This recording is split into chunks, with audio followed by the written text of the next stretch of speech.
हाँ जी, हम लोग नारायण धर्म पढ़ रहे हैं। और नारायण धर्म में हमने यम और नियम पढ़ के हम निष्काम कर्म के उसमें चैप्टर पर हैं। और इसमें हमने 20 श्लोक कर लिए थे। इसका थोड़ा सा हम विवरण लेते हुए आगे बढ़ते हैं कि वो क्या बताया गया है इसमें निष्काम कर्म में। कि ये जो निष्काम कर्म है, एक नारायण धर्म का ही सिद्धांत है, जिसके अनुसार परमात्मा ने ये कर्म का सिद्धांत रखा है हमारे जीवन में कि आप जो हैं जैसा कर्म करेंगे वैसा ही फल पाएंगे। और पहले तो उन्होंने नारायण धर्म जो है, नारायण का थोड़ा सा उन्होंने स्वरूप का वर्णन किया है कि नारायण जो है परमात्मा का जो धाम है, ये बड़ा शुभ है, मंगल है, बहुत ही निर्मल है। और जब भी हम कोई भी कर्म करें तो उसके अर्पित करें, और वही कर्म हमारा निष्काम बनेगा। परमात्मा का धाम जो है सबसे ऊंचा धाम है, सबसे पावन है, पवित्र है, मोहक है, सुखद है, अभिराम जिसको कहते हैं। तो कहते हैं कि परमात्मा की प्रेरणा से ही आपके अंदर अच्छे कर्मों का की प्रेरणा आती है। उसको आपको आशीर्वाद के रूप में ही समझना चाहिए। ये परमात्मा का आशीर्वाद आया है, उसने मुझे कुछ करने की प्रेरणा दी है। तो ये सारी बातों को उन्होंने कहा था कि ऋषि मुनि लोग जो हैं उसकी लीला को प्रति क्षण देखते रहते हैं, और उसको देखकर वो प्रसन्न होते हैं। वो उसमें मीन मेख नहीं निकालते, ये नहीं कहते कि ये तुमने ऐसा क्यों किया, ये तो अच्छा नहीं है, ये बुरा है, ये अच्छा है। ऐसा कुछ नहीं कहते। वो कहते हैं कि नहीं, ये परमात्मा की लीला है, इसको देख के मुदित होना चाहिए। और उन्होंने फिर ये बताया कि भाई जो संसार में हमारे कर्म हैं, ये हमारे कर्म जो है हमारे हिसाब से ही बनते हैं। जो हमने किया होता है उसी के हिसाब से ही हमें उसका फल भी मिलता है। और उन फल फल को हमको भोगना हमारी नियति बन जाता है, क्योंकि उससे फिर हम बच नहीं सकते हैं। और इसी नियम के अंतर्गत ही संयोग वियोग सब कुछ चलता रहता है। तो ये सब पहले बताया गया है। तो कहते हैं कि हम सबको उसकी इच्छा के अनुसार ही कर्म करना चाहिए, और अपने कर्मों को करते हुए हमें निष्काम उनको बनाने की कोशिश करनी चाहिए। सकाम कर्म जो हैं ये विषम होते हैं, और जो शुद्ध कर्म है वो निष्काम ही होते हैं। और हमको समता में रहकर काम करने चाहिए। वो कहते हैं कि जो परमात्मा की इच्छा है उसमें कोई दोष नहीं है। हमारी इच्छा जो है या हमारे राग द्वेष जो है उनको मलिन कर देते हैं हमारे कर्मों को। और फिर हम दोष देते रहते हैं परमात्मा के कि हमारे साथ ऐसा क्यों हो रहा है। कहते हैं परमात्मा जो है वो न्यायकारी है, परमात्मा दया करने वाला है। और आप हमको सारे कर्म उसके समर्पित ही करने चाहिए, हरि की इच्छा को मन में रख कर ही करने चाहिए। और फिर शुभ कर्मों में उन्होंने बताया दान दो, दया करो, और सेवा करो, उपकार करो, यही सब कर्म जो हैं ये हमारे लिए हितकर हैं। वो कहते हैं कि ऐसे कर्मों को करते हुए भी कभी भी हमको ये नहीं सोचना चाहिए कि हमारे शरीर में ताकत नहीं है, या इस वक्त गर्मी है या सर्दी है, या मीन मेख नहीं निकालना चाहिए। जो भी कर्म हमारे वर्ण के हिसाब से हमारे सामने आता है हमको उसको करना ही चाहिए। वर्ण हमने पहले बताए थे कि 4 तरह के वर्ण होते हैं, ब्राह्मण, क्षत्रिय, वैश्य और शूद्र। ये सब कर्म जो है ये ऊंच नीच के हिसाब से नहीं बने थे। ये जो वर्ण बने थे ये जगत को सुंदर बनाने के लिए, व्यवस्थित बनाने के लिए, जनता के लाभ के लिए, और मनुष्य की क्षमता को देखते हुए ये वर्ण का विस्तार हुआ था कि जिसके अंदर जिस तरह की शक्ति है उसको उसी श्रेणी में रखा जाता था। तो कहते हैं कि हमको शुभ कर्म करने चाहिए, परमात्मा पर भरोसा रखना है, और सारे कर्म ईश्वर को देने हैं। और कर्म करते हुए हमारे जीवन में हानि लाभ जय विजय जो भी आते हैं उनको हमको समता भाव से और अमान भाव से उनको स्वीकार करते हुए परमात्मा की तरफ चलते ही रहना चाहिए, और परमात्मा को दोष नहीं देना। तो कहते हैं भगवत भाना मानकर लास्ट का है, सही सुख दुख दोए, निष्काम कर्म सुधर्म के, चिन्ह जानिए सोए, कि अगर आप इस तरह से करते हैं निष्काम कर्म, तो वो आपका जो भी कर्म आप कर रहे हैं वो निष्काम हो जाएगा। अगर आप परमात्मा की भाने में रहते हैं, भगवान की इच्छा में रहते हैं और सुख दुख सहन करते हैं और फल की इच्छा नहीं करते हैं, भगवान को दोष नहीं देते हैं, तो ये सारे कर्म करते हुए आप एक निष्काम कर्मी बन जाते हैं। तो अब हम आगे पढ़ेंगे 21वां। हाँ जी, मैं पढ़ती हूँ फिर। मनसा वाचा कर्मणा करिए उसकी कार, फल इच्छा मई कामना, मन से सर्व निवार, अर्पण करना सर्व है ईश चरण में आप, अपने ज्ञान विचार को अपना कर्म कला। हाँ जी, इसमें कुछ नया तो नहीं कहा गया है, यही बताया गया है कि आपने सब कुछ परमात्मा के अर्पण ही करना है। मनसा वाचा कर्मणा, मन से भी जो भी आप, क्योंकि कर्म तो हम मन से भी करते हैं, वाणी से भी करते हैं और हाथों से भी करते हैं, तो ये तीनों प्रकार के कर्म जो हैं ये परमात्मा के काम समझ कर ही हमको करने चाहिए। मनसा वाचा कर्मणा करिए उसकी कार मतलब परमात्मा के काम को समझ कर ही हमको अपने मन वचन और कर्म से सारे कर्म करने चाहिए। और फल इच्छामयी कामना, मन से सर्व निवार, और किसी भी फल की इच्छा हमको अपने मन के अंदर नहीं रखनी है। कोई कामना नहीं करके कोई कर्म करना है कि ये करें तो हमको इसका ये फल मिले, या भगवान हमारी ये इच्छा है ये पूर्ण हो जाए।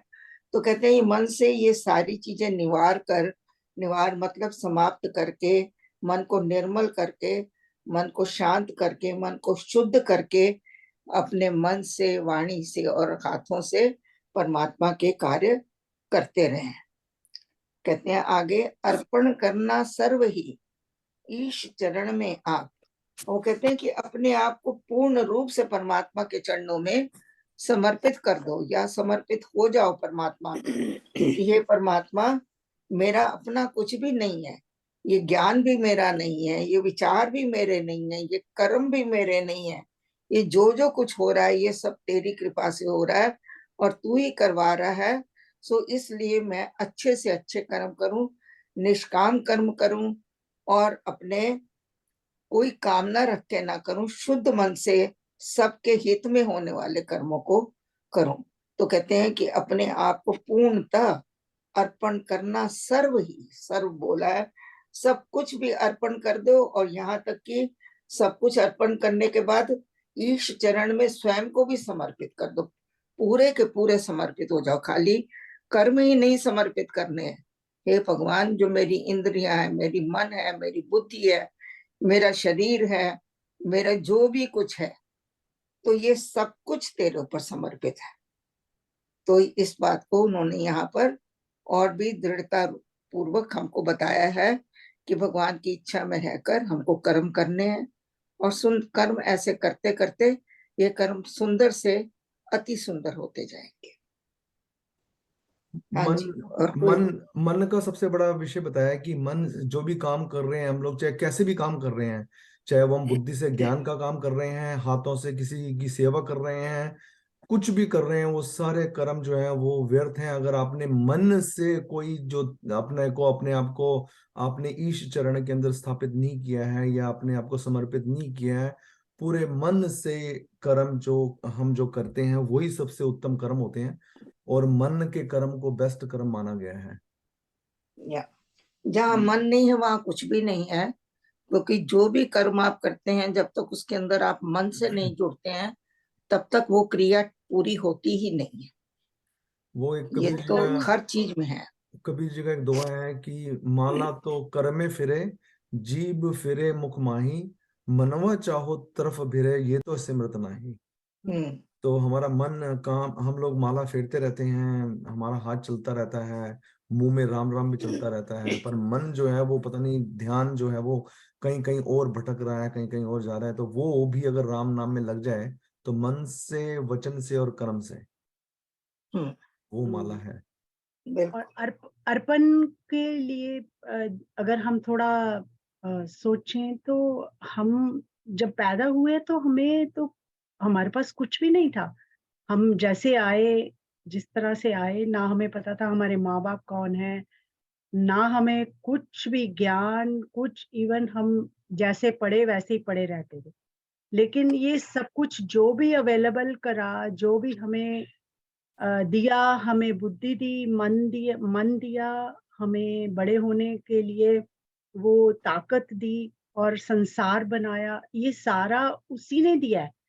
तो मेरा मुझ में कुछ नहीं, जो कुछ है सो तेरा, तेरा तुझको सौंप के क्या लागे है मेरा। सो इस तरह से अगर हम कोशिश करते रहें अपने आप को समझाने के लिए कि मेरा है ही नहीं कुछ, तो मैं जो ये मान रहा हूँ, जो हमारा मन मान रहा है कि ये मेरा है, तो उस मेरे को, उस मैं को हम अर्पण कर दें, उस मन को हम अर्पण कर दें जो मन सोच रहा है कि आंटे, हम। हाँ जी। क्वेश्चन आंटे 23 और 24। हाँ जी। आशा रखनी देव की, तज भ्रामक मत टेक, सर्वव्यापी समझना, पूर्ण ज्ञानी, शुभ में उसकी प्रेरणा, फल भी उसकी देन, श्रद्धा प्रेम विश्वास भी जान उसी की सैन, श्रद्धा प्रेम विश्वास भी जान उसी की सैन।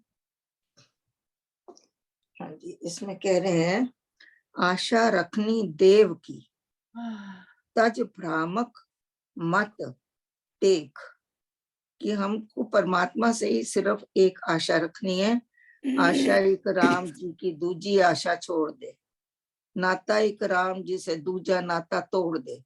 यहाँ पर वही बात कह रहे हैं कि आशा हमको सिर्फ एक परमात्मा से ही रखनी है। तज भ्रामक, हमको सारे भ्रम में डालने वाले जितने भी मत हैं, जिनका हमने सहारा लिया हुआ, टेक ली हुई है उन मतों की, उन सबको छोड़कर एक आशा सिर्फ परमात्मा से रखनी है। आशा रखनी देव की, तज भ्रामक, जो कि हमको भ्रम में डालने वाले मत हैं, जिनका हमने सहारा लिया हुआ, टेक ली हुई है, उन सबको छोड़कर हमको एक परमात्मा की शरण में ही रहना है। यहाँ थोड़ी बात और समझें, देव कौन है? देव जो है पूरी सृष्टि देवमय है। सबसे पहले तो 5 जो हमारे भूत हैं, ये जो पृथ्वी, वायु, अग्नि, जल, आकाश, ये देव हैं। इनकी हमने रक्षा करनी है। और इनकी रक्षा करते हुए हमने गीता में भी एक बार पढ़ा था कि ब्रह्मा जी ने जब सृष्टि रची थी तो प्रजापति ने ये कहा था कि तुम सृष्टि में जाओ और देवों को पूजो, और देवों को पूज कर यज्ञ करो, और उस यज्ञ से वो देवता तुम्हें फल देंगे, और उन फलों से तुम फलोगे, फूलोगे। इस तरह से एक दूसरे के आदान प्रदान से तुम प्रसन्न रहोगे, सुखी रहोगे। तुम उनको सुख दोगे, तुम उनको पूजोगे, तुम उनको साफ रखोगे, उनको नियम से उनके चलोगे, तो वो तुम्हें अच्छे अच्छे फल देंगे, तुमको फलने फूलने में, आगे बढ़ने में तुम्हारी मदद करेंगे। और ये दोनों का काम है, देव तुम्हें फल देंगे और तुमने देवों की पूजा करनी है। पूजा ये नहीं आरती लेके करनी है, देवों को हमने जिस प्रकार से हमको एक बताया गया है कि हमको सबको शुद्ध रखना है, पृथ्वी को शुद्ध रखना है, जल को भी सुंदर बनाना है, अग्नि का देखभाल करनी है कि अग्नि को हमारे अंदर बाहर, जो अग्नि है, एक अग्नि तो हमारे अंदर भी है, उसको भी हमने ठीक रखना है। जो हमारी ये पाचन शक्ति में जो जठराग्नि है उसको भी हमने ठीक देखना है अपने शरीर को ठीक रखने के लिए, और बाहर भी हमने अग्नि को जो क्योंकि बिना अग्नि के तो कुछ भी नहीं है, सूर्य भी अग्नि का ही रूप है। तो इस तरह से सारी चीजों को देखते हुए हमको सृष्टि के अंदर रहना है। तो कहते हैं कि आशा रखनी देव की। ये देव जो है ये भी त्रिगुणमयी है, तीनों गुणों से परिपूर्ण है, और ये प्रकृति में ही है, ये प्रकृति से बाहर नहीं है। तो इन देवों को हमको समझना चाहिए कि एक तो देव है, एक है ब्रह्म। ब्रह्म जो है वो सबसे ऊंचा है, वो त्रिगुणातीत है, वो कल्पनातीत है, वो विचारातीत है, वो सारी चीजों से परे है बिल्कुल। वो आपको कुछ देता नहीं है, कुछ लेता नहीं है, वो सिर्फ है। हमको अगर परमात्मा में या आत्मा में लीन होना है तो हमको ब्रह्म में लीन होने की जरूरत है, क्योंकि वो इस सृष्टि के पार है। तो लेकिन जो देव हैं वो सृष्टि में है, वो तीनों गुणों में है।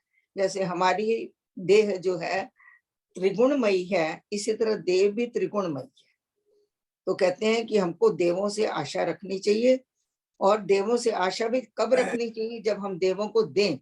देव का मतलब होता है जो आपको देता है, जो आपको देता है, आपको आगे बढ़ने के लिए चाहे तो सहयोग दे, आपके भरण पोषण में सहयोग दे, आपको शुद्ध वायु, आपकी प्राण वायु दे आपको। ये सारे देव हैं। यहाँ तक कि कहा गया है कि लूण भी देव है, नमक, क्योंकि ये भी आपको सुख देता है। अगर आपकी खाने में नमक ना हो तो आपको खाना नहीं अच्छा लगेगा।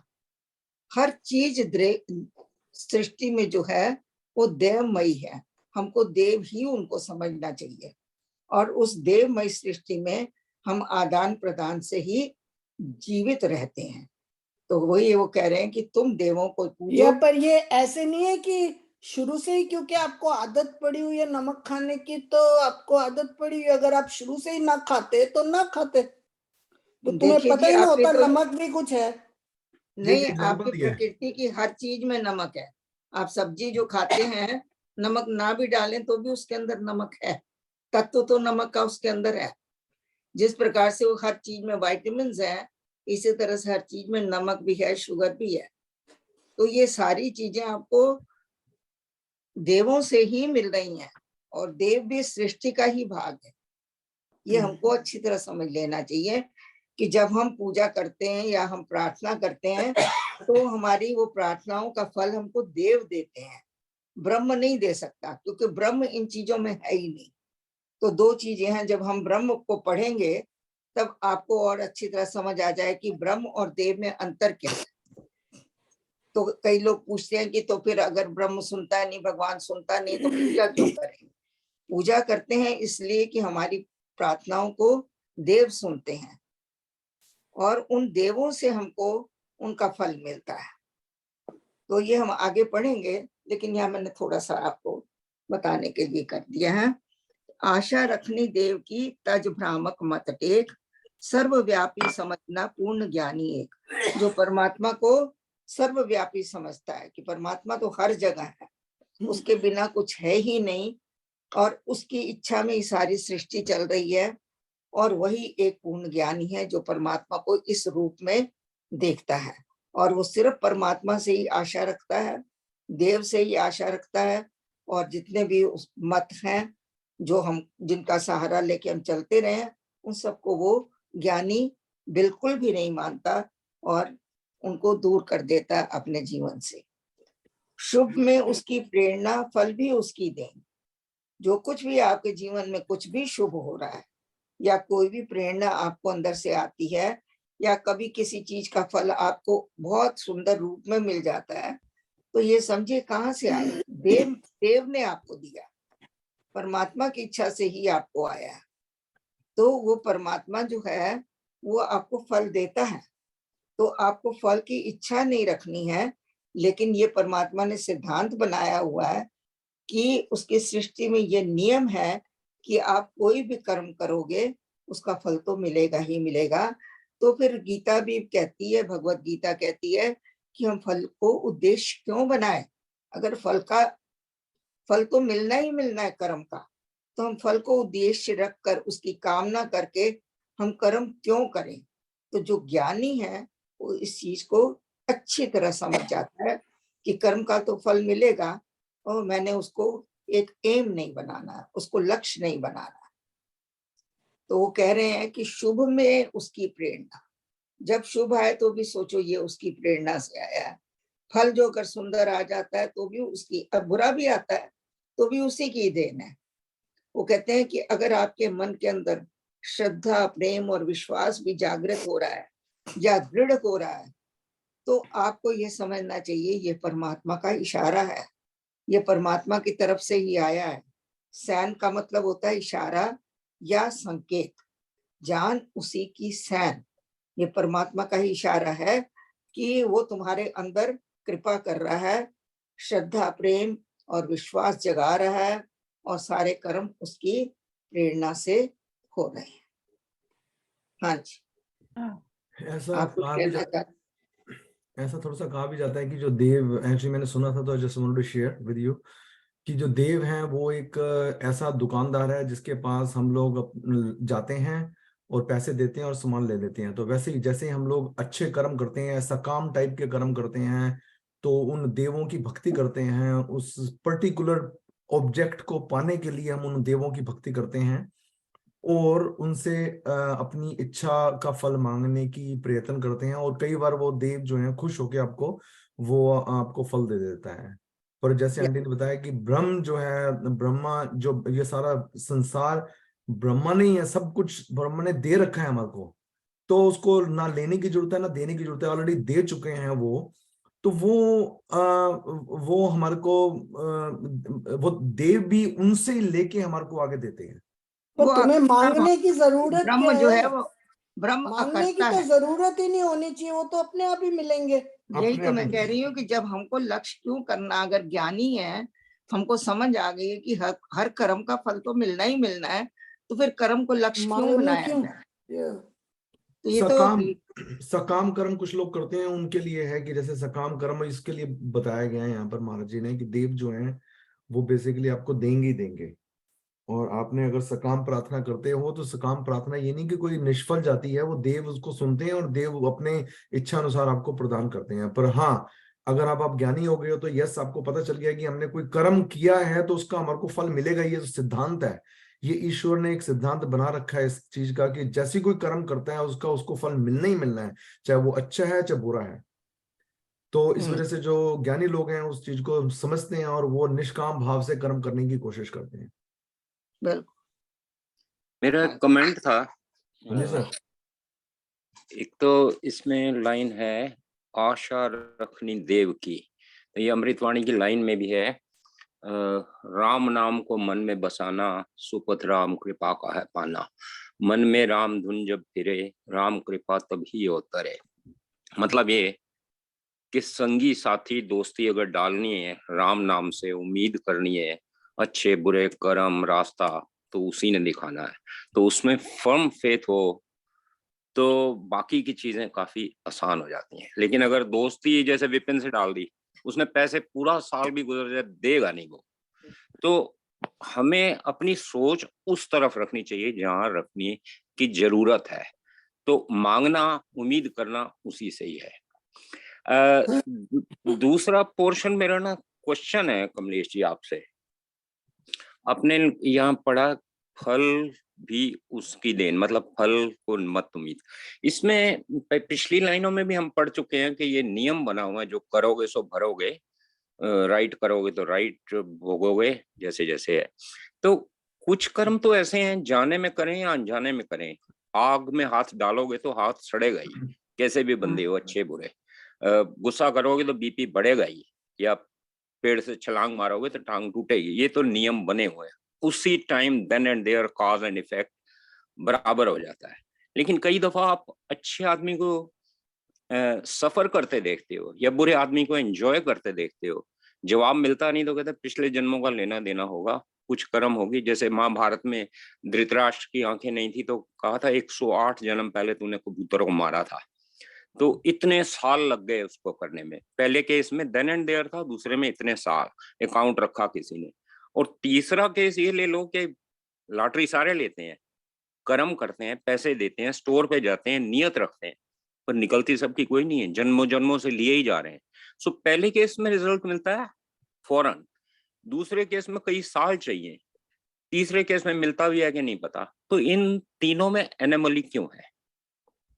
इसीलिए तो पहले देखिए 3 तरह के हमारे कर्म बताए हैं ना, कि एक तो जो अभी हम कर रहे हैं उनके फल तो हमको अभी अभी मिल जाते हैं, जैसे आपने बताया, और उसको बोलते हैं क्रियमाण कर्म।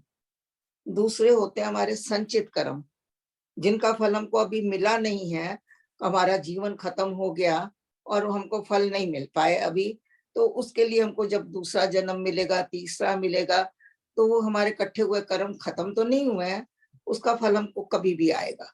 अगर दूसरे जन्म में भी हमारे कर्म ज्यादा हो गए हैं, सारे निवृत्त नहीं हुए हैं, तो हमको कई कई जन्मों में एक ही कर्म को निपटाने में लग जाते हैं। फिर तीसरा है प्रारब्ध कर्म, जो कि मतलब पक चुके हैं, अब उनका कोई हल नहीं है, पक गए हैं। तो जैसे पेड़ के ऊपर एक फल पक जाता है तो वो पकेगा तो गिरेगा ही गिरेगा, उसका फल आएगा ही आएगा। तो अब वो उसका इसी तरह से ये कर्म का सिद्धांत है, 3 तरह के कर्म है। किसी का फल कब आता है, तभी तो कहते हैं कर्मन की गति न्यारी, साधो कर्मन की गति न्यारी। कोई इसका भेद नहीं पा सका है। इसका कई कर्म ऐसे होते हैं जिसका आपको राइट वे मिल जाता है, कई कर्म होते हैं जिनका आपको कई जन्मों में मिलता है, कई होते हैं कि उनके अनंत जन्मों में मिलता है। जैसे धृतराष्ट्र का आपने उदाहरण दिया, तो उसको 1 नहीं 2 नहीं 108 जन्म लग गए। तो इस तरह से कर्मों को कोई जान नहीं पाया, लेकिन हमको इतना ज्ञान रखना चाहिए कि जब भी हम कर्म करेंगे इसका फल तो आएगा ही आएगा, अब नहीं आया तो कभी आएगा, हम बचेंगे नहीं। ये ऐसा अगर हम मन के अंदर धारणा रख के कर्म करेंगे तो हम हमेशा सतर्क रहेंगे, अवेयर रहेंगे, समझदारी से काम करेंगे, ज्ञान को अपने मन के अंदर धारणा रख के काम करेंगे कि कर्म का फल जो है वो निष्फल कभी नहीं होता। कर्म का फल तो आएगा, अगर हम गलत करेंगे तो गलत आएगा, चाहे अब आएगा या कई जन्मों में आएगा। ऐसा विचार हमको करना चाहिए। तो कभी लॉटरी निकल आई, कभी विपिन दे भी सकता है पैसे। हाँ, अचानक निकल आती है। देखिए, अच्छे से अच्छे कर्म जो है आपके फलित हो जाते हैं, बुरे से बुरे कर्म भी आपके राइट वे फल दे जाते हैं। तो इसका कोई कारण नहीं है, एक नियम है परमात्मा का, उस नियम के अनुसार सब चल रहा है। लेकिन कर्मों की गति को कोई जान नहीं पाया कि किस कर्म का फल कब मिलेगा, ये कोई नहीं जानता। मेरी एक अपनी धारणा है, बेसिकली इसके पीछे कोई बेस नहीं है, इस मेरी धारणा के पीछे, ये मेरी खुद की अपनी ओपिनियन है। और इसका मतलब मैं जो ये बताने जा रहा हूँ, इसका मतलब ये नहीं कि मैं किसी हमारे जितने भी ये उपनिषद हैं और अपने ग्रंथ हैं या हमारे जो ऋषि मुनि बोल गए हैं उनकी मैं अवहेलना करना चाह रहा हूँ। मेरा ऐसा मानना है कि हमारा कोई ना पिछला जन्म होता है, ना हमारा पिछला आगे जन्म होगा। हम बस इसी जन्म में आए हैं और इसी जन्म में जो कर रहे हैं वो एज इज कर रहे हैं, उसको एज इज निपटाना है हमने। अगर मैं दुखी हूं तो जैसे एक मैं आपको अगर एग्जांपल दूं, अगर आप पेड़ अगर अपने पीछे बैकयार्ड में या कहीं पे भी पेड़ देखो और फल का पेड़ है, एक पेड़ के ऊपर कुछ मैला कुचला एक फल, वो अगर पेड़ अगर सेब है वो बहुत ही क्रिस्ट तरीके का सेब होगा। एक सेब बड़ा ही खिला हुआ आएगा, एक सेब के ऊपर चिड़िया बैठ के उसको चोंच मार के खा जाएगी, उसको गिरा देगी और उसको कर देगी, उसका खराब कर देगी उसको। एक चिड़िया उस सेब पे बैठेगी नहीं और बिल्कुल फूला फला वो पेड़ वो सेब एकदम निखर के सामने आएगा। तो हर जो फल उस एक ही पेड़ के ऊपर उपज रहा है, उसको कोई पुराना कर्म या पिछला कर्म थोड़ी ना था। वो अगर गंदा पेड़, अगर कई बार आप हम लोग सेब लेते हैं, फ्रूट लेते हैं तो देखते हैं कि यार खराब है यार ये, तो उसका मतलब ये थोड़ा नहीं कि उसने पुराने जन्म में कोई पुराने अपराध किए थे, तो इस वजह से इस समय वो कृष्ट मात्रा में के रूप के अंदर आया हुआ है, या वो मीठा नहीं है, या वो अच्छा नहीं है, या वो देखने में गला हुआ है, या उसको चिड़िया ने खा लिया, उसको कोई पुराने जन्म का कोई कर्म नहीं है पेड़ों के साथ। तो मेरा इसका कोई बेस नहीं है, तो इस वजह से मैं मानता नहीं हूँ कि हमारे पिछले कर्म होते हैं, या हम लोग ये बोल देते हैं कि हाँ जी पिछले कर्म में इसने ऐसे किया होगा तो इसमें इसको ऐसा फल मिल रहा है। हाँ, मैं नहीं, ऋषि मुनियों पेड़ों का और आदर सत्कार फूलों करता फलों हूँ। की बात और है, बट मनुष्य के तो कर्मों का फल ही मिलता है तुम्हें। हाँ, मैं वही बता रहा हूँ कि मेरे यहाँ कोई लॉजिक नहीं है इसके पीछे, बस मेरी अपनी खुद की धारणा है। जस्ट वांटेड टू शेयर कि हाँ जी, हमारा कभी भी ना कोई जन्म हुआ था, ना कभी मरण हुआ था। और इसको मैं एक और एग्जांपल अगर दूं without taking much of the time, हम जब ये मानते हैं कि सूरज, पृथ्वी का जो सूरज है वो ईस्ट से उगता है और पश्चिम में छुपता है, पूरब से निकलता है और पश्चिम में छिपता है। ये हमारा आधारभूत सत्य है, पूरी जिंदगी भर ये वाला सत्य हमारे लिए बना रहता है। पर अगर मैं इस पृथ्वी की होराइजन से ऊपर चला जाऊं तो देखूं कि सूरज तो वहीं का वहीं खड़ा है, ना वो अस्त हुआ है ना वो छुपा है। ये तो सिर्फ पृथ्वी की धारणा है, पृथ्वी का जो घूमती है, इस वजह से वो ईस्ट और वेस्ट और वो छुपता ईस्ट में, वो उगता ईस्ट में और छुप जाता है पूर्व के अंदर। पर इसका मतलब ये नहीं कि दोनों चीजें गलत है। जब मैं पृथ्वी पे वापस आ जाता हूँ तो मैं उस चीज को मानने लगता हूँ कि हाँ भाई, जो पृथ्वी का नियम है उसके हिसाब से मैं चलता हूँ। पर मेरे को ये पता चल जाता है कि सूरज वहीं का वहीं स्टेशनरी है, खड़ा हुआ है, बिल्कुल सजग तरीके से खड़ा हुआ है, ना वो उगा है ना वो छुपेगा। लेकिन एक बात आप जाने हैं कि जब हम पृथ्वी पर रहते हैं तो हम पृथ्वी की ही चीजें जानते हैं। अभी आप उस अवस्था तक पहुंचे नहीं है जहां आप सूर्य को देख पाते हैं कि वो एक स्थिर अवस्था में है। तो वो आपने सिर्फ पढ़ा हुआ है, वो आपने सिर्फ ज्ञान प्राप्त किया किताबों से या साइंस से। लेकिन जब आप उस अवस्था में पहुंचेंगे तब आप उसको नकार सकते हैं। अभी आप उसको नकार नहीं सकते क्योंकि आप पृथ्वी पर हैं और पृथ्वी के ऊपर रहकर जो कुछ आपके संपर्क में आ रहा है, जो कुछ आप देख रहे हैं, जान रहे हैं, आपका ज्ञान सिर्फ उतना ही है। अभी आप उससे ऊपर नहीं जान नहीं, सकते। नकारना नहीं है इसको। हम मैं पृथ्वी पे हूं तो पृथ्वी का सत्य को मैं मानूंगा, उस नियम से चलूंगा। और जब मैं पृथ्वी की होराइजन से ऊपर चला जाऊंगा तो मेरे को पता है कि वो स्टेशनरी है। तो दोनों बिल्कुल जो बिल्कुल। है वो, उनको नकारने की कोशिश नहीं है, ना वो कुछ गलत है, बिल्कुल गलत नहीं है वो। ना उनको कोई नकारेगा तो वो उसकी बेवकूफी होगी कि वो नकारेगा तो उसको। पर ये सच है कि अगर आप सूरज को पृथ्वी की होराइजन से ऊपर चले जाओगे तो सूरज खड़ा हुआ है, और अगर पृथ्वी पे हो तो आपको वो ईस्ट एंड वेस्ट के नियम मानने ही पड़ेंगे, और वो भी सत्य है। एक बात और भी है ना, देखिए यही अवस्था तो हमारे है कि जब हम ब्रह्म में होते हैं, अभी हम सृष्टि के बीच में हैं तो हमें ज्ञान कुछ नहीं है ब्रह्म का। सिर्फ हमने जो पढ़ा है, जो सुना है, उसको हम कह रहे हैं कि ये ब्रह्म है, ये ब्रह्म है, ये देव है। लेकिन हमें पता कब लगेगा? जब हम ब्रह्म तक पहुंचेंगे तब। असलियत तो हमें तभी पता लगेगी ना। तो यही ये तो सेल्फ अभी हमारी इंट्रोस्पेक्शन अभी यही सेल्फ है। इंट्रोस्पेक्शन करने के लिए हम लोग सत्संग करते हैं, या और इसको कंटिन्यू करना चाहिए मेरे को। हाँ जी। बिल्कुल बिल्कुल सही पर बात जब है। नहीं, जिस मन जीव में शुद्ध विचार आए, शेयर करने में हाँ, कोई हर्ज थोड़ी है। जब अच्छी जब जीव से हम ब्रह्म बनेंगे तब हम उस अवस्था में होंगे कि कुछ भी बदलता नहीं। या जब जब सूर्य तक कोई पहुंचा ही नहीं और कोई पहुंच ही नहीं सकता तो हमें क्या पता क्या होता है वहां पे। हाँ जी, रजनी महाराज जी, 2526। विपिन जी, हाँ जी, बिफोर वी प्रोसीड, एक 2 मिनट मैं लूंगा आपसे। हाँ जी, हाँ जी, आप ही की धारणा के ऊपर हाँ जी। जो आपने कहा वो तो कृष्ण भगवान ने भी कहा कि ऐसा कोई समय नहीं था जब मैं नहीं था और तू नहीं था। तो आत्मा तो हमेशा रहती ही है। बहुत खूब अब अंकल, ये आत्मा एक्चुअली। के ऊपर सुनिए, आत्मा के ऊपर आपने क्या चढ़ाया वो तो आपके ऊपर डिपेंड करता है। तो आपकी आत्मा तो यही है, पर आपने उसके ऊपर क्या चढ़ाया उसका फल तो आपको मिलके ही रहेगा। आप समझ रहे हैं? हाँ जी अंकल। आत्मा के ऊपर जो भी कर्मों की वजह से आपने धूल मिट्टी जो कुछ भी चढ़ाया हुआ है उसका फल तो मिलना ही मिलना है। पर आत्मा तो शुद्ध है। इसी शरीर में मिल जाएगा जो कुछ मिलना होगा, जो कर्म करने हैं इसी शरीर के रहते रहते ही मैं भोग के चला जाऊंगा, मैं सुख लेके चला जाऊंगा। या पर फिर अगला आपको शरीर क्योंकि मिलेगा ये शरीर तो इतना छोटा है, तो इतने समय में आपके कर्मों की पूरी निवृत्ति नहीं होती, तभी तो यहाँ पुनर्जन्म का हिसाब आता है। वैसे तो हर किसी का अपना विचार है, मैं ये नहीं कहती कि आप गलत हो या जो भी है। अपने विचार को अगर आप इतना दृढ़ समझते हैं, उसको लेकर चलते हैं, तो उसमें कोई बुराई नहीं है, कुछ भी बुराई नहीं है। लेकिन हमारे जैसे शास्त्र बताते हैं कि हमारा जीवन इतना छोटा है और इन छोटे से जीवन में हमारे सारे कर्मों का, क्योंकि हम दिन में पता नहीं कितने हजार कर्म कर लेते हैं, आंखों से, कानों से, मुंह से, हैं, और वाणी से, सोच से। कहाँ से कितने विचार हमारे एक एक सेकंड में बन रहे हैं। तो क्या सारे विचारों का हमारा जो है निवृत्ति यहाँ हो सकती है? सबके फल हम भोग रहे हैं?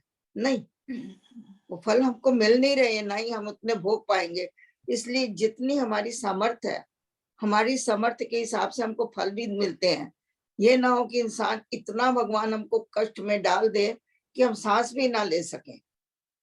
तो वो कहता है कि जीवन भी जियो, कर्म भी भोगो, और अपने घर का निर्वाह भी करो, अपने शरीर को भी देखो, तो सारे कर्म वो आपको धीरे धीरे धीरे आपसे निवृत्त करवाता है, और साथ में ज्ञान भी देता है, क्योंकि ज्ञान भी आपको सारा एक जन्म में नहीं मिल सकता, अनंत अनंत ज्ञान है।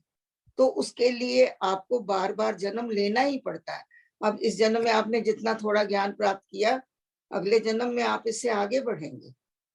तो इसीलिए पुनर्जन्म की जो हमारे यहाँ एक बताया गया है, नियम बनाया हुआ है, या जो भी हमारे शास्त्र बताते हैं, उसका मेरे हिसाब से तो कारण यही है कि हम अपने कर्मों का भुगतान एक साथ नहीं कर सकते हैं, और करें तो हम जी नहीं सकते हैं। तो मेरा अपना ये विचार है।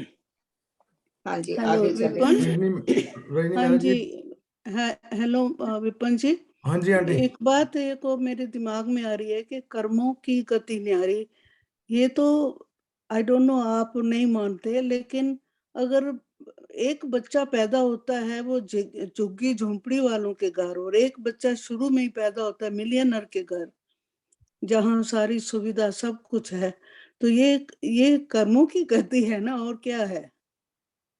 उसने तो कुछ किया नहीं। पर सारी क्या चीजों पता को है मिलाकर इससे ये उसके देखें, आगे के कर्म बन रहे हैं। सारी चीजों को मिलाकर देखें तो हमको मानना पड़ता है कि या ये जो कर्म सिद्धांत है पुनर्जन्म का, ये सही बैठ रहा है। I know. ये क्या सही बात है? आनंद जी। वेपन का आइडिया जो है पक्का। मैंने बताया ना कि मेरा ना कोई बेस है इस चीज का, पर मेरा अभी भी मानना बिल्कुल नहीं है। अगर वो कोई अगर कोई भिखारी के घर में पैदा हो रहा है तो हाँ पैदा हो रहा है, यस, ये आना था उसने ऐसे ही। और अगर कोई मिलियनर के घर में क्यों पैदा हो आ रहा रहा है तो नहीं नहीं, उसने आना भगवान तो देखो कभी भी किसी के नहीं, साथ अन्याय नहीं करते। अगर उसने आना था तो आपको क्यों उसने अच्छे घर में भेज दिया? तो वो भी आंटी तो कर भिखारी, सकता था ना। अब अगर आप पुराने तरीके से अगर चले जाओ तो भिखारी, ये नहीं कि भिखारी, अगर क्योंकि आप राम जी के टाइम पे भी कुछ लोग कृपण थे, कुछ लोग राजा थे, ठीक है ना। तो कोई ऐसा नहीं है कि आप, ये तो संसार भगवान ने जो बनाया है वो इसी हिसाब से बनाया है कि कुछ ना कुछ नहीं नहीं, कोई। तो राम जी का जन्म भी कोई पहला जन्म थोड़ी था, उनसे पहले भी तो सृष्टि थी ना। तो कर्मों का हिसाब तो जब से सृष्टि बनी है तब से चल रहा है। खैर एनीवे, हम लोगों को आगे बढ़ना चाहिए। हाँ, ये बहुत लंबा विषय हो सकता है, कभी भी अगर कोई डिस्कशन करना हो तो ऑफलाइन कर सकते हैं हम लोग। पर हाँ जी। हाँ, मेरी अभी जो धारणा है, जैसे मैंने आपको बताया, मैं किसी शास्त्रों को मैं गलत नहीं मानता, उनकी रिस्पेक्ट है, पर मेरे अपने विचार हैं, और अभी मैं इस विचार के ऊपर कोई बेस भी नहीं है, जैसे मैंने शुरू में बोला था।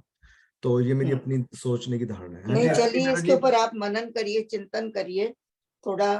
तो मैं ये नहीं कहती कि आपका विचार पूरा गलत है, लेकिन कभी कभी हमारे विचार भ्रामिक भी होते हैं, भ्रम में डालने वाले होते हैं, और भ्रम से ढके हुए होते हैं। जैसे अभी हमने पढ़ा कि तज भ्रामक मत टेक, आपका जो विचार है इस श्रेणी में भी आ सकता है कि उसमें किसी भ्रम में हो आप, या किसी मत टेक में हो।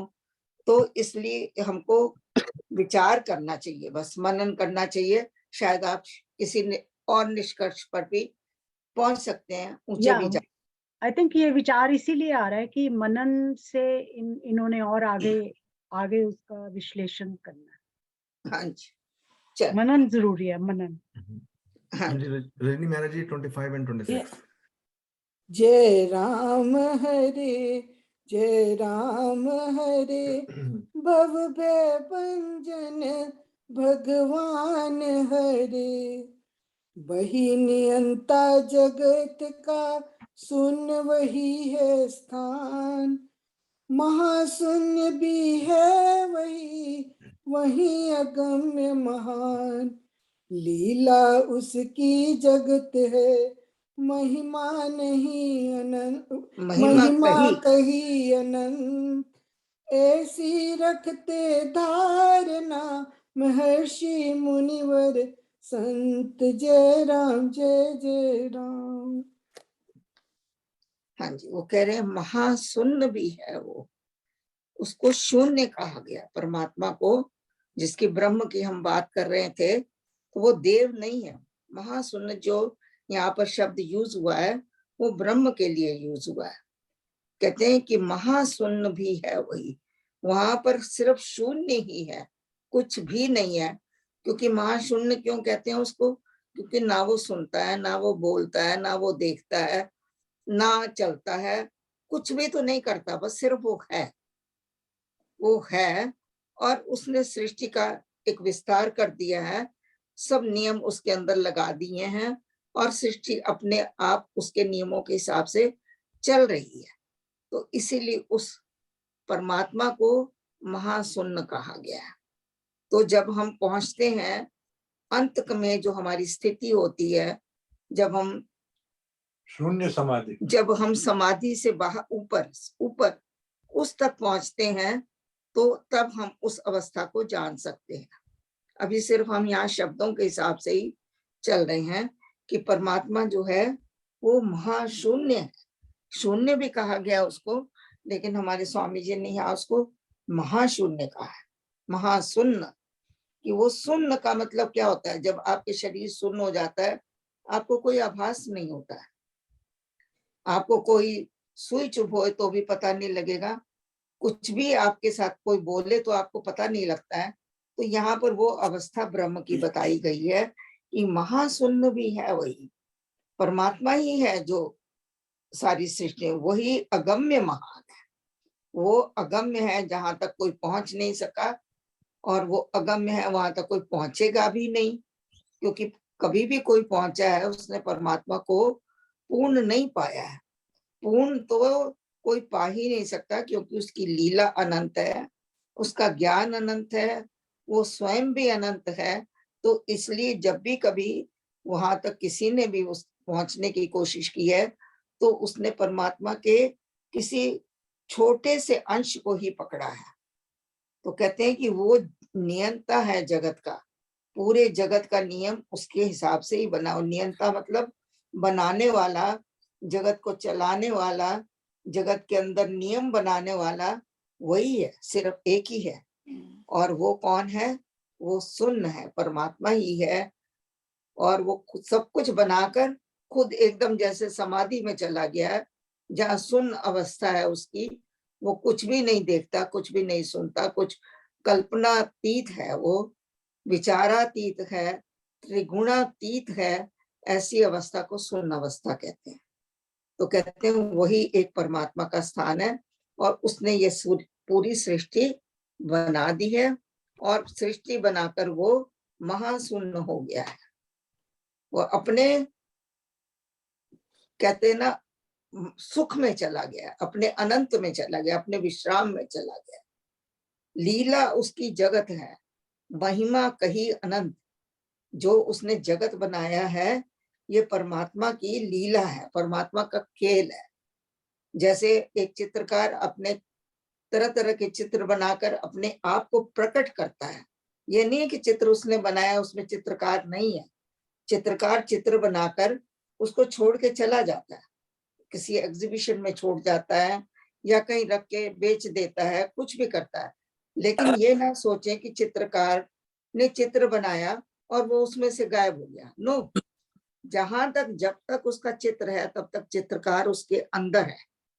जो भी देखना चाहे तो उस चित्र से वो चित्रकार का पूरा अनुमान लगा सकता है, क्योंकि उसकी रचना में वो स्वयं खुद है। तो अगर उसने विभत्स चित्र बनाया है जो कि भयंकर है, भयानक है, तो आप उससे सोच सकते हो कि उस चित्रकार के अंदर मन में क्या चल रहा था, क्यों उसने ऐसा चित्र बनाया।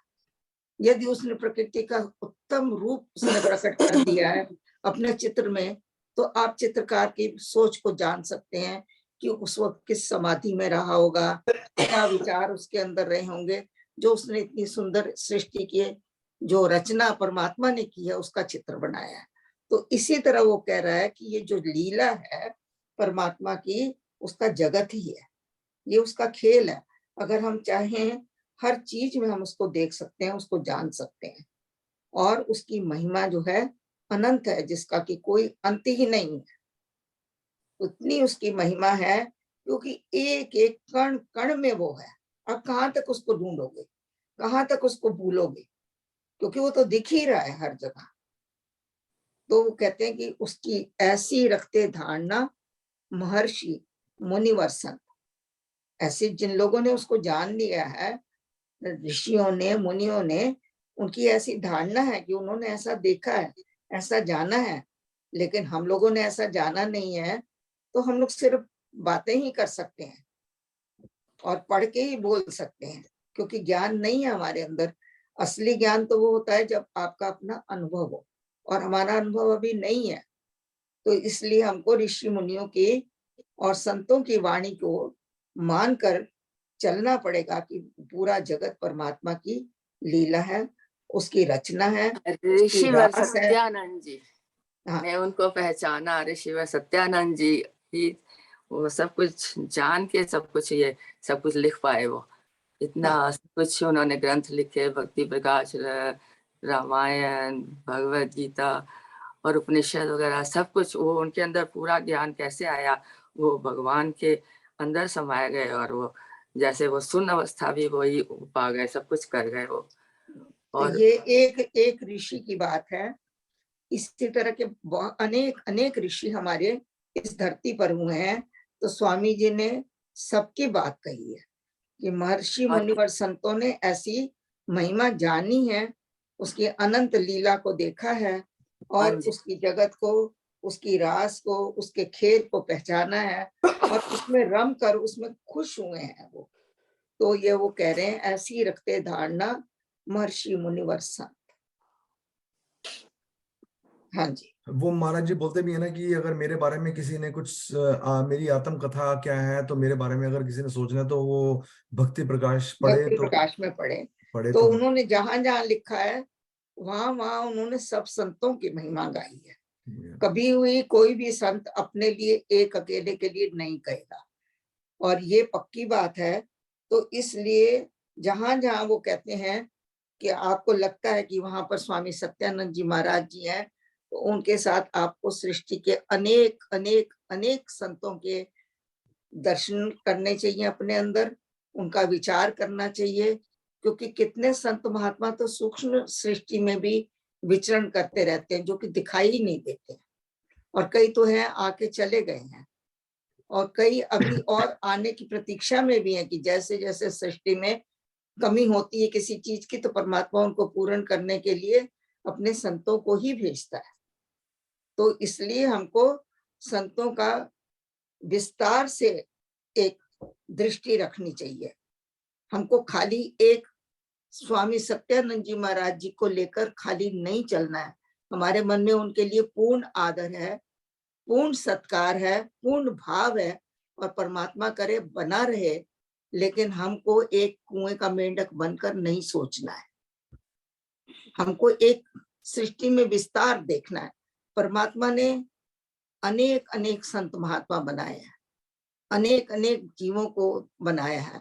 हमको अगर देखें एक एक को लेकर, आपको हर एक में गुण मिलेगा, कोई ऐसा नहीं है जो गुणों से खाली है।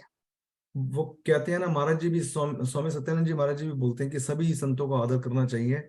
आपका बाप, आपके जो पापा हैं, आपके फादर हैं, वो एक ही हैं। तो वो हमारे पापा जो हैं, वो हमारे फादर जो हैं राम शरणम में, वो स्वामी सत्यानंद जी महाराज जी हैं। बाकी जो और संत हैं, ज्ञानी हैं, जिन जिन से हमारे को ज्ञान मिलता है, उनको, वो हमारे फादर तो नहीं है पर वो फादर लाइक हैं, और उनको पूरा पूर्ण शिष्य नमस्कार है। और उनसे जो ज्ञान मिलता है उसको चुचकार के, और उनको स्वामी जी सत्यानंद जी महाराज जी की कृपा मान के हमारे को स्वीकार करना चाहिए। पर हमारे वो पापा, हमारे पूर्वज हैं, पूर्वजों को आप झुठला नहीं सकते हैं।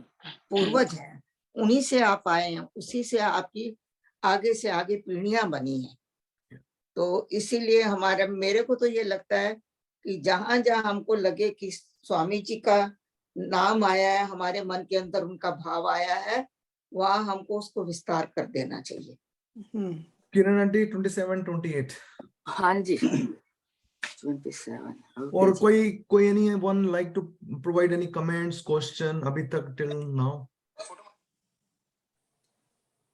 किरण आंटी प्लीज गो अहेड। हाँ जी, मेरे मन में एक बात आती है कि हम अगर एक को पकड़ते हैं तो उसके बाद ही हम सब तरफ जो है वो पहुंच पाते हैं। अगर हम एक को भी पूर्णता से नहीं पकड़ पाते हैं तो हम फिर किसी को भी नहीं पकड़ पाते हैं, ये समझ में आती है मेरे तो। क्योंकि जैसे मैंने समझा है सब कुछ, उसी के हिसाब से मैं देखती हूँ कि अगर हमने स्वामी जी को आदर दिया तो उसकी वजह से ही हम लोग बहुत कुछ ज्ञान प्राप्त कर पा रहे हैं। सही और बात। नहीं किरण जी, संत आप भी आ ठीक कह जाते रहे हैं। हो, हाँ एक जी। को पकड़ना ठीक है, लेकिन एक को पकड़ के खड़े रहना वो तो ठीक नहीं है ना। आपके अगर परिवार में इतने लोग हैं, जहाँ आपके पति भी हैं, भाई भी हैं, आपके देवर भी हैं, आपके बच्चे भी हैं, तो आप आदर तो सबको दोगे कि खाली एक नहीं, मैं शादी की तो एक पति ही होना चाहिए और कोई नहीं होना चाहिए। नहीं नो, नहीं, ये ऐसा थोड़ी होता है कोई। नहीं सबको नहीं, आदर आप देना तो है, कह रहे हो आदर तो ना, सबको ही देना है। आदर सम्मान सबका होता है, पर कहना जो है वो एक ही का माना जाता है। वो हमारे स्वामी सत्यानंद जी या महाराज जी हैं, तो यही उन्होंने मैं जो कह रही बताया हूँ, हुआ जहाँ मार्ग है भी उस पे हम लोग चलते रहना चाहिए हमारे को। हाँ और बाकी सबको आदर, उनको सुनो, पढ़ो, लिखो और उनको मनन भी करो और उनको हाँ, आदर तो सत्कार भी वही रखो। हुआ ना, सबका अपना अपना तो यही स्थान तो मैं होता कह है। रही हूँ ना कि जहाँ आप स्वामी जी की बात आती है वहां उसको विस्तार करो, ये उसको। नहीं, सबका और अपना संतों अपना में स्थान भी है। पति पति है, चाचा चाचा है, भाई भाई है, सबका अपना अपना स्थान है, तो उसके स्थान है। मुताबिक उनको दो। किरण आंटी 27-28 प्लीज। हाँ जी, ओके। श्री राम। रमना उसके खेल में उसका जान विधान, अहम भाव को दमन कर उसकी लीला मान। कर्म योग ये भक्ति में यही समर्पण ज्ञान, निष्काम कर्म सुमरम ये धर्म नारायण जान। सियावर राम जय जय राम, मेरे प्रभु राम जय जय राम। हाँ जी, यहाँ नारायण धर्म को बता रहे हैं कि नारायण धर्म क्या है। कहते परमात्मा के काम में रम जाना, उसके खेल को देखना, उसकी लीला को समझना और उसके विधान को जान लेना कि उसने जो जो विधान बनाए हैं, नियम बनाए हैं सृष्टि को चलाने के लिए, व्यवस्थित करने के लिए, उसने जो जो कुछ किया है उसमें हम अपने अहम भाव को ना रखें कि ये तो मैं कर रहा हूँ, मैं कर रहा हूँ। उसमें आप अपने आप को समर्पित करके उसकी लीला को मानकर अपना जब कर्म करते हैं तो वो कर्म आपका भक्ति बन जाता है, वो कर्म आपका भक्ति योग बन जाता है, कर्म आपका कर्म योग बन जाता है और वो कर्म योग आपको भक्ति करवाता है।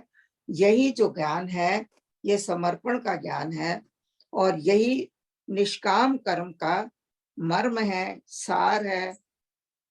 यही जो है नारायण धर्म भी है कि अपने अहम भाव को हम छोड़कर उसकी लीला को जाने, उसके नियमों को पहचाने, उसकी लीला में रहकर उसको रमण करें। रमण करना मतलब विचरण करना होता है, उसमें हम विचरण करते रहें, उसको देख के हम मोदित होएं, प्रसन्न होएं, उसमें मीन मेख ना निकालें, उसमें कोई दोष ना ढूंढें और फिर उसकी लीला को और उसकी महिमा को, उसके ज्ञान को अनंत जानते हुए हम लोग उसके अंदर कर्म करते रहें। इसी को निष्काम कर्म कहते हैं, इसी को कर्मों का सार कहते हैं, इसी को नारायण धर्म कहते हैं। क्या बात है। इसमें बहुत अच्छा इन्होंने वर्णन किया है कि जैसे गीता का ज्ञान, कर्म योग, भक्ति योग और इसी को दोनों को मान के इसी को ज्ञान योगी कहा है। बड़ा अच्छा इन्होंने कहा है। इसको सब कुछ जानने के लिए अहम भाव जो है इसको दमन करने की बहुत जरूरत है। अगर अहम भाव को, अहंकार को हम दमन करके जब ही हम तीनों गुणों को, तीनों योगों को जान सकते हैं। भक्ति योग भी और ज्ञान योग भी और कर्म योग भी, उससे बगैर नहीं समझ आती। सही है जी, सही है। हाँ जी, हमारे पास अभी ना 10 मिनट्स मोर हैं बिफोर वी स्टार्ट द भजन। तो हम लोग कोई क्वेश्चन है? पहले तो इस निष्काम कर्म को हमने जो पढ़ा है नारायण धर्म के अंदर में से, इसमें कोई क्वेश्चंस, किसी के कमेंट्स, किसी के कोई एक्सपीरियंस लाइक टू शेयर? तो मैं थोड़ी देर के लिए माइक सबका खोल रहा हूँ, प्लीज आपने कोई क्वेश्चंस हो या कोई कमेंट्स प्रोवाइड करना चाहते हैं, बाय ऑल मीन्स। मेरे दिमाग में बात आती है कि निष्काम कर्म, सबसे बड़ा निष्काम कर्म है सेवा, सबसे उत्तम कर्म है। हाँ जी, सेवा में आपका अहम भी दमन हो जाता है, उसके बाद ही हमें दूसरे ज्ञान का जो है आभास होता है। सेवा के साथ साथ सिमरन, क्योंकि सिमरन, जब सेवा समर्पण करेंगे और सिमरन नहीं होगा तो अहंकार बढ़ता है, और समर्पण भी है साथ में। दान भी है साथ में, दान। हाँ जी बिल्कुल, दान, दया, बहुत अच्छे, दान दया, बहुत अच्छे। करुणा, ये सब जब उन्हीं की, जब उसी में ही सिमरन आती है। करोगे तभी समर्पण आएगा। Very nice. हाँ जी, कोई और लाइक टू? हाँ जी, मैं ये चाहता था कि हम लोग थोड़ा सा इस चीज के ऊपर और ध्यान दें कि अर्पण करना सर्व ही, इस चरण में आप अपने ज्ञान विचार को, अपना कर्म कलाप, तो हम अपने कर्म कलाप को तो बार बार कह रहे हैं, पर ये जो ज्ञान और विचार हैं, हमारे अंदर जो भी ज्ञान अब तक प्राप्त हुआ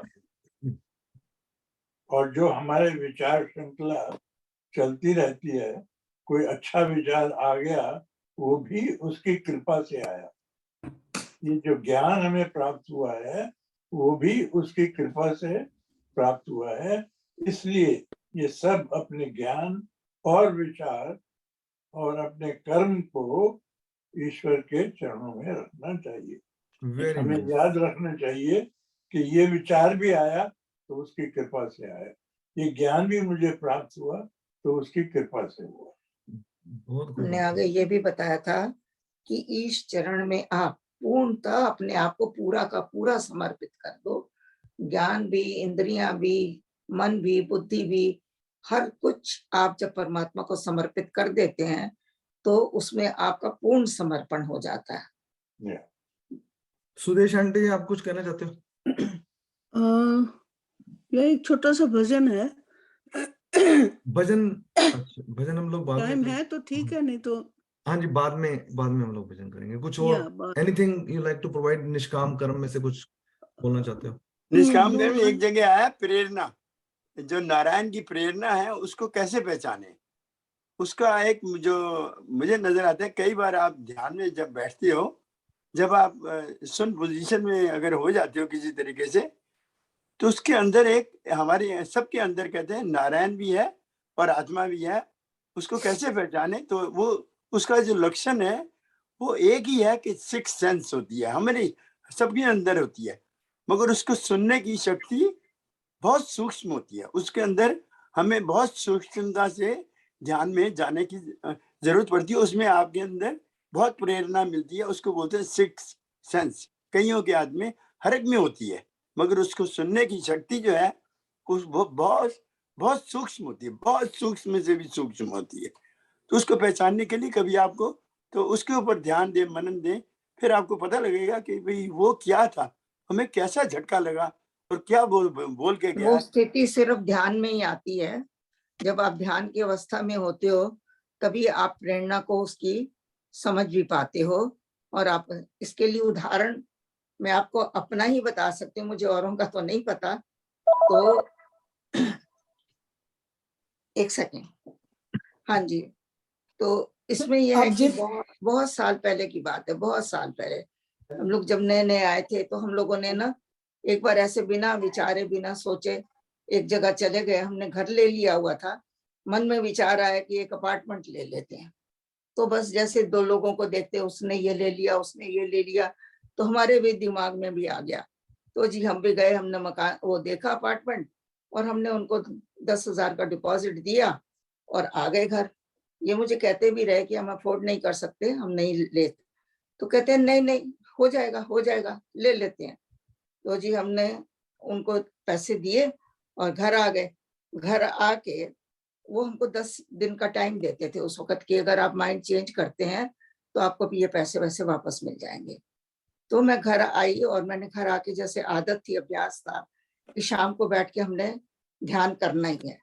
तो पूजा के कमरे में बैठ के ध्यान कर रहे और ध्यान करते करते एकदम से सडन जोर से आया, ये क्या कर रहे हो? जैसे कुछ पूरी आवाज थी, आवाज कर क्या कर रही हो, किसके लिए? तो क्या तुम लेके आए थे जब हिंदुस्तान से आए थे? तुम्हें मैंने सब कुछ दिया, किसके लिए ले रहे हो? बच्चों के लिए? मैं नहीं बैठा, मैं नहीं दूंगा। मतलब जैसे पूरी की पूरी कोई मेरे से बात कर रहा है, ऐसे ही विचार आया। तो मेरे दिमाग में एकदम से आया, मैंने कहा ये तो हम बहुत गलती करा है, हम सच में कुछ भी तो नहीं लाए थे, आज हमारे पास सब कुछ है, तो किस बात का हमने लालच करना। मैंने इनको फौरन कहा, मैंने कहा चलो पैसे वापस लो, हमने नहीं लेना। कहते क्या हो गया? मैंने कहा बस नहीं लेना, और हमने उसको पैसे वापस ले लिए।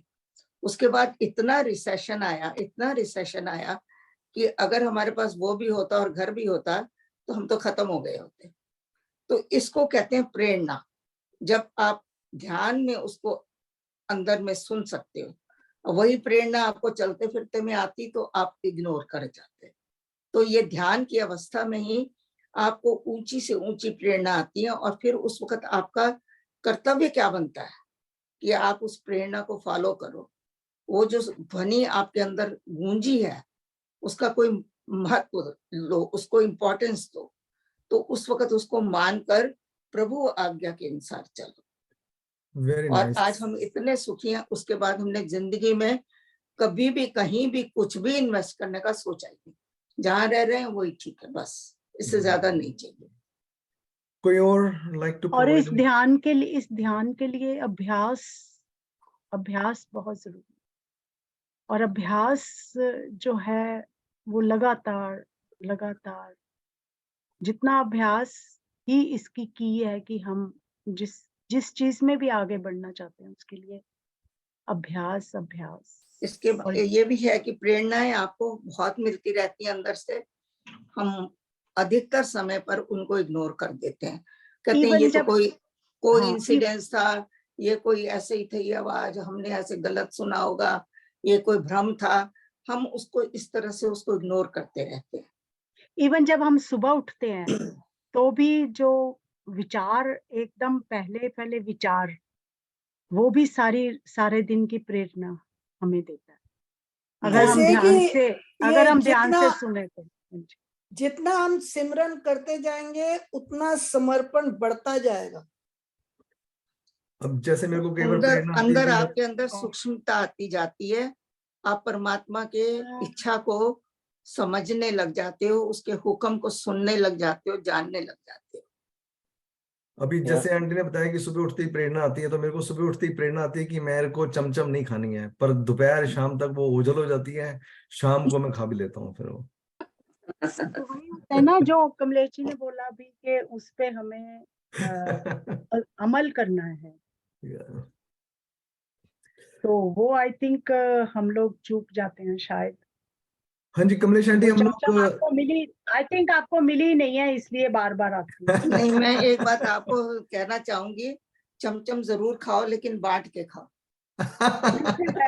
अच्छा बांटते वो नुचल जाएगी सारी। हाँ जी पहले मंदिर में लाओ और फिर खाओ। हाँ जी कमलेश आंटी, हम लोग क्या कहते हैं निष्काम, आगे आप कुछ करना चाहते हो या नेक्स्ट वीक का कोई प्लान है? फिर नेक्स्ट वीक ही हो पाएगा, क्योंकि कुछ भी शुरू करेंगे पूरा तो होएगा नहीं। ठीक है। मैं एक ऐड करना चाह रहा था, एक छोटा सा कमेंट। हाँ जी। कि प्रेरणा तो आती है, ये तो कॉन्शियस डिसीजन है कि कोई भी आदमी गलत काम करता है तो उसे फील तो होता है कि मैं कर तो मॉरली रॉन्ग रहा हूँ, भले ही लीगली कैसा भी हो। तो कोई उसकी सुन लेता है, कोई उसकी नहीं सुनता। तो जो निष्काम करता है वो ठीक है। जैसे एक ग्लेयरिंग इंस्टांस है इंडिया का, चंदा कोछड़ का पद्म विभूषण से प्रिजन तक का सफर, क्या उनमें प्रेरणा नहीं आई होगी? क्या इतने पढ़े लिखे नहीं है, इतनी अच्छी पोस्टों पे इतनी अच्छी तरक्की करके फिर भी प्रेरणा आती है तो लोग इग्नोर करते हैं, तो सफर करते हैं ना। तो इसमें एक थिन लाइन ऑफ डिमार्केशन है ना दोनों में। वो प्रेरणा नहीं, वो लालच है। अगर हाँ, तो हम उस वही प्रेरणा को भगवान का वाक्य समझे, भगवान की इच्छा समझे, तो फिर हम उसको मानेंगे, भगवान का हुक्म मानेंगे। लेकिन हम उसको इग्नोर करके संसार में पड़ जाते हैं, लालच में पड़ जाते हैं। तो ये हमने पहले भी पढ़ा इसमें कि हमारी जो अपनी दैवी कल्पना है, 10वां दोहा है, जो हमारी जीव की कल्पना है और कामना है, यही हमारे कर्मों को खराब करती है। भगवान ने तो सब सही बनाया हुआ है। तो यही उस देखिए 10वें दोहे में लिखा हुआ है, जैवी कल्पना कामना रचती कर्म बना, वही कर्मों को खराब करती है और बनाती है। तो अगर हम उसकी आज्ञा को मान लें कि ये तो अंदर से प्रेरणा आई है, इसको नहीं करना है, तो आप कभी भी गलत रास्ते जाएंगे भी नहीं। इसी को कहते हैं हम, ये गुरबानी वाले हुक्म, परमात्मा के हुक्म में रहो, परमात्मा के हुक्म में रहो, उसके हुक्म को पहचानो। तो उसका हुक्म ही पहचानना ही सबसे बड़ी बात है।